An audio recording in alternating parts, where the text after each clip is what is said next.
What's good, y'all? It's your boy Ross back here again with another video. So we got to talk about what happened on this episode of Monday Night Raw. And once again, another enjoyable episode. Some great things that we saw on the show. Great wrestling matches. Further progression on what's going to happen at this year's Royal Rumble and other storylines. And also setting up to some matches that are going to happen this Saturday at Saturday Night Main Event. So definitely want to talk about some of the things that I really enjoyed about tonight's show. So before the show even really kicked off, Ria Ripley was coming into the arena. She had her suitcase, had her women's championship belt, and she ended up getting attacked by Nia Jax brutally in the entranceway, like heading into the arena area. Security and officials had to separate Nia from Ria, and Ria was looking pretty banged up from the brutal attack by Nia. She kept repeatedly ramming her into like this gated fence, and then just pretty much running her body at Ria while she's on the ground repeatedly. So you knew at some point Ria was gonna get her revenge, because Ria is not the type to just get packed up and not get some type of revenge. So after that, we had a segment with Jey Uso and Gunther. Jey comes out there, a whole bunch of people in the arena, damn near almost everyone in the arena was yeeting with Jey. It's always good visual to see the type of love that Jey Uso gets every time he goes to any arena. So Jey comes out there and he's pretty much about to say how he's going to beat Gunther, but Gunther interrupts him. He comes out there and he's like, so what, you were about to tell everyone how you're going to beat me? And Jey's like, yeah, I was going to tell everybody how I'm going to beat you this Saturday for the World Heavyweight Championship. And Gunther, once again, Gunther is really good at being able to just chop you down as this cocky heel, this heel that knows they're so good and they're above everybody else in terms of skill and ability, that he's able to verbally chop you down and make you feel so insignificant. He basically told Jey, like, look, bro, like, you really about to come out here and say that? It's amusing. Like, last week when you sat up here and told me that you wake up every day and you believe in yourself, you tell yourself that, you are main event Jey, I somewhat believed you. But then this week you come out here and you start, entertaining these people and acting like a dork. He called this man a dork on live television like he's some fucking loser in high school. He called him a dork.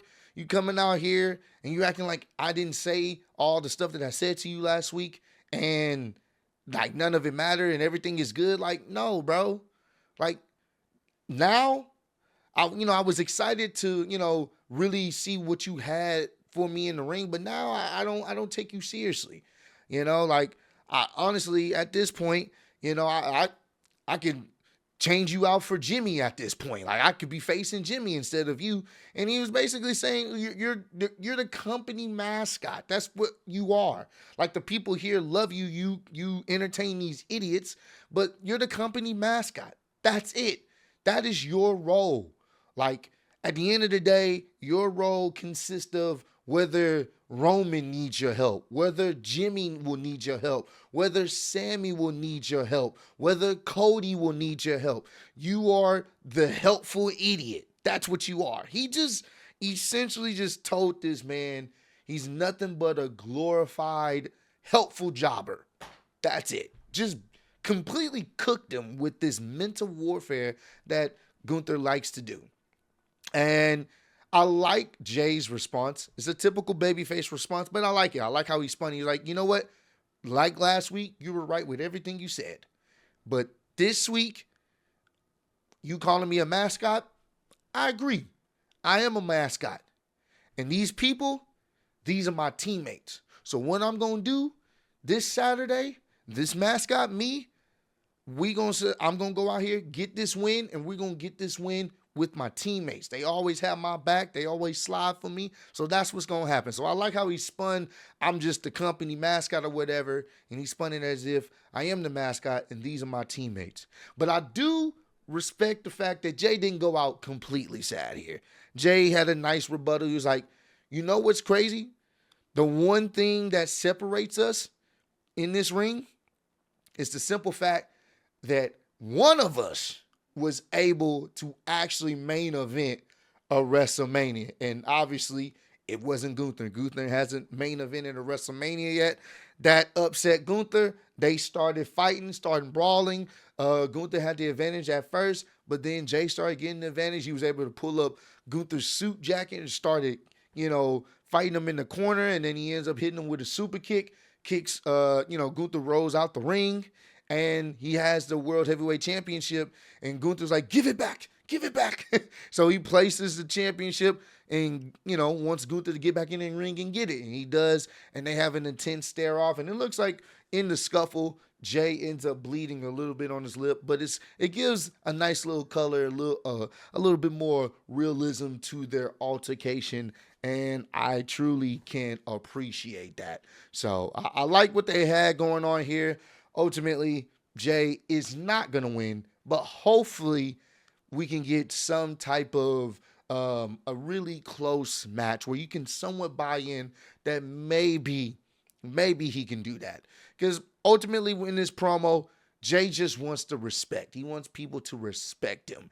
And maybe Gunther will, acknowledge, all right, Jey ain't just a flash in the pan. That's what he pretty much called him, just a flash in the pan type individual. So we'll see how that plays out. Ultimately, I do have Gunther still retaining because I just don't see him losing on main event, Saturday night's main event. So we'll see how that plays out. Next segment I want to talk about is Sami coming out there. Sami came out there and he basically got fired up to announce that he is going to be in the Royal Rumble. He's entering himself into the Royal Rumble and how he's excited about that and how the fans have always showed him love and showed him appreciation even when he hasn't won the big championship ever in his career, like the World Heavyweight Championship or the WWE Championship. People wanted him to, but he appreciates all the love and support. But finally, he says, you know what? I want to win it too for myself. So it seems as if the conversation that Sami had with Seth is starting to ring true. And he's like, I'm entering myself into the Royal Rumble, and I'm going to, pretty much declare myself as the winner when I get in there and main event WrestleMania so I can get my moment and get my championship that I rightfully deserve. Great fired up promo. Then you hear Kevin Owens music. And I was like, uh-oh, this is going to be interesting. Because if you guys remember, on SmackDown, he talked about main eventing WrestleMania with Sami, and he said his then best friend, Sami Zayn. So he already has teased and alluded that he's going to have a conversation with Sami, and it may not be on the best of terms. So Kevin Owens comes out there with the winged eagle belt. He comes out there, and Sami's already ready to get with the shit. He's like, look, so are we going to do this now? Like, what's up? Like, you ready to get this over with? And Kevin Owens like, what you talking about? And he's like, come on, bro. We know why you here. I helped out the bloodline, so we know why you're here. Like, so let's get this over with. And Kevin Owens like, no, that's not even it. At first, I was confused after everything we've been through with them, but then I understood. The difference between you and Cody in this situation is you had history with Roman. You had history with him. So I understand that. And to be honest with you, he betrayed you and turned on you and had did you wrong. And, at one point, I've hurt you and betrayed you and have done you wrong in the past as well. But the thing about you, Sami, you're such a good guy that you forgave him and you have forgiven me in the past. And this is why you're my best friend. Pay attention to how he's trying to set this up. Because just a couple of days ago, he said then best friend. Now he's back to being his best friend. But there's a reason why all this is happening. So he's basically like, you know what? I'm rooting for you to win the Royal Rumble. The same similar stuff that he said to Rey Mysterio. I'm rooting for you to win the Royal Rumble. I want us to main event WrestleMania. We've never went one-on-one at WrestleMania in the main event, and I think it's our time. We've been friends for a very long time. We've done it all together. I mean, hell, they main evented WrestleMania 39 to win the tag team titles from the Usos. They beat them at WrestleMania 39. So he's like, you know what? Let's main event WrestleMania against each other for the WWE Championship. I believe in you. And when it comes to the Royal Rumble, I'm going to have your back as a friend would, just like I know you're going to have my back when I need it. And that's pretty much what it was. And he walked out. And this is him manipulating. That's all it was. He was trying to manipulate Sami into having his back, probably in some situation, form, or fashion when it comes to Cody Rhodes and their ladder match at the Royal Rumble. He's trying to use that, you're my best friend. I've known you for a long time. I know you're going to help me. I know you're going to be there for me. That's all this was. I know you're going to be there for me. I know you got my back because I'm going to have your back. It's such good storytelling because ultimately, Sami's not going to have his back in certain situation. I don't know how they're going to play this out for the Royal Rumble. And it's going to piss Kevin Owens off. So I like what they did here. I'm glad they had that interaction. And it wasn't immediately Kevin Owens crashing out. It was just him trying to use that best friend leverage to essentially help himself retain the title. Because he doesn't really care about Sami. He's just using his kindness to essentially, get over on Cody. So we'll see how that plays out. Should be interesting storyline to expand upon heading into this year's WrestleMania. Next, we have Nia Jax versus Bayley. Bayley announced that she's going to be on Raw moving forward. So we'll see how that transpires with her facing some of the women on the Raw side of things. But honestly, I really didn't too much care for the match. It was actually pretty solid. It ended up being pretty solid. But I knew at some point we were going to see some type of run-in with Ria Ripley. Roxanne Perez was there, once again, at ringside. And Bayley and Roxanne ended up getting into it. And Roxanne tried to punch her, and Bayley ended up smacking her. And then security escorted her out the building. The match continues. Ultimately, Nia ends up beating Bayley, as I kind of expected. Nia ended up beating Bayley. And after the match, that's when Rhea Ripley's music hit. Rhea Ripley comes down there because Rhea is not the one to just sit there and get packed up and not get some revenge. They start fighting and brawling all over the place. It was chaos. A lot of JAG security was there, but ultimately, Rhea looked like she got the better of the brouhaha, the chaos that ensued in this whole segment. I definitely enjoyed it. And Rhea, towards the end of everything, once they separated the two ladies, she grabbed the microphone. You versus me at Saturday night's main event, and it's official. So Rhea versus Nia Jax, Saturday night main event. Am I looking forward to this match? Not so much. The segment itself was entertaining, but I really don't care as much as I probably maybe should. Do I think it'll be solid? I think it will. I just not super invested in this particular match. I do expect Rhea to retain because it only makes sense. Hopefully we can get that potential maybe Rhea and Io match at WrestleMania. I think that would be pretty cool. See how that plays out. But yep, they made it official. Rhea versus Nia Saturday night main event this Saturday. So we'll see how that plays out, but it's kind of predictable. Most likely Rhea's going to retain. Next, we got to talk about the CM Punk promo. CM Punk didn't come through the entranceway, came through the crowd to do his promo and him talking about his excitement and being hyped for the Royal Rumble, right? So he's out there talking to Jackie, and Jackie's listing off the people that are going to be in the Royal Rumble this year. Stacked lined up so far. And I love how CM Punk has been hyping up this Royal Rumble as something that he's been looking forward to, and essentially for him to finally complete a dream that he's been wanting to do, which is main event of WrestleMania. That's what he's been always wanting to do. Win the Royal Rumble, main event of WrestleMania. And he was talking like, look, hey man, I'm in a different mode. None of these guys are ready for me. He even said, I can't see John Cena throwing me over the top rope. Roman Reigns, you needed my help to handle family business. But when we're in the Royal Rumble, there is no family. Every man for themselves. He even talked about he already buried Drew McIntyre. He already beat Seth Rollins. And then he even mentioned Sami in a passing comment. Sami Zayn, he's not even on my level. And this was so fucking entertaining and fantastic what he said next. He said, hell, they can have Hulk Hogan be in the Royal Rumble and I'll toss his dusty ass over the top rope and end a Hulkamania once and for all.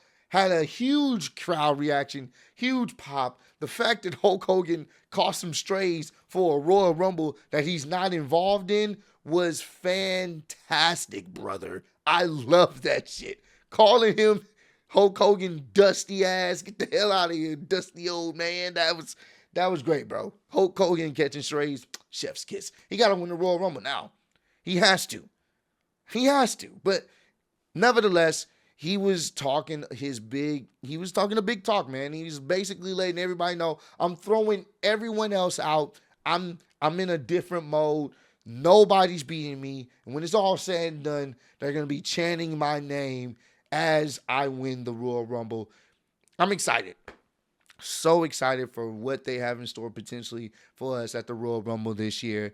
And I'm really liking, how they're building this up. So there's multiple stories, multiple reasons why people want to win the Royal Rumble. I'm very excited about that. And this was a great promo to once again hype it up. We're just 2 weeks away. Can't wait. And anytime Hulk Hogan can get buried for whatever reason or or catch a stray, I'm all for it. Fuck it. And finally, we got to talk about the main event, Drew McIntyre versus Seth Rollins.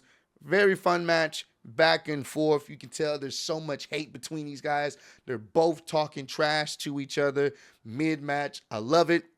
We got to get to pretty much towards the end of the match. Seth Rollins was able to counter with essentially a reverse roll up. Essentially caught Drew McIntyre off guard for the 1-2-3 victory. Drew was surprised at the loss. And Seth didn't get out the ring quick enough because Drew ends up attacking him. Starts packing him up. And nobody's coming out there to help him because he lost. Not only did he lose to Jey, he lost to Seth Rollins, the guy he'd been talking mad trash to, on a roll-up that he wasn't expecting. So he places Seth's head towards the edge of the turnbuckle. It looks like he's going to give Seth a Claymore kick to the turnbuckle. Not the turnbuckle, my bad. The ring post. So he's going to give Seth a Claymore kick to his head next to the ring post, and then out comes Sami. Sami comes out there to save Seth. He's able to get Drew off him for a little bit. He tries to check up on Seth. Then that's when Drew gets advantage and knocks him down to the ground. And then Seth gets back in the ring. Drew gets in the ring, and he's like, pretty much got Drew set up in the corner. He's like, man, all you had to do was not be so selfish. We could have been working together. He's basically talking about to stop Roman Reigns, but he didn't. So he's like, this is all on you. You kept being so selfish.